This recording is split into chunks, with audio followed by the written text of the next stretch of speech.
Hey, how you doing, everybody? This is John, and I just want to go over something. I've been installing ceiling fans in my house, and I had to purchase a ceiling fan fixture box for a ceiling fan mount.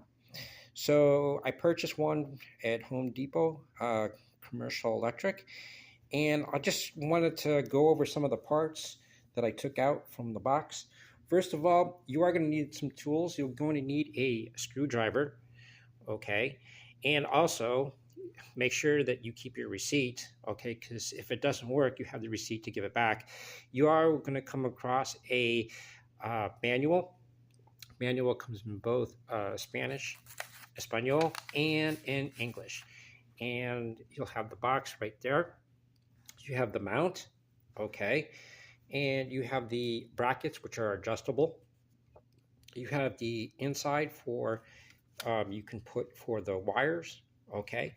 You have the wire, you have the cover, which goes right over there, okay. And then you have the two screws. That's why you need the screwdriver. And it comes with some more additional screws. All right. So also, you also want to make sure that you go over everything. Shows a picture of everything that's included right over there on the front of the box.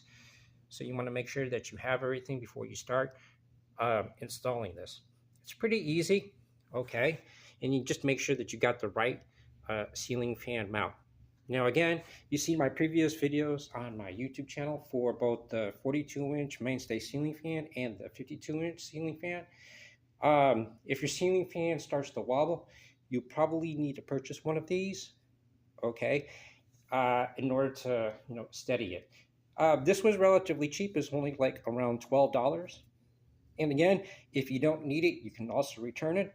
Again, if you have the receipt right over there, just make sure that you keep it before you throw everything away when you're all done. Hey, thanks a lot for checking out this quick video. All right, you guys have a great day, and be sure to check out my YouTube channel and playlist before the Mainstay-Ceiling fan 42-inch and the 52-inch. Bye.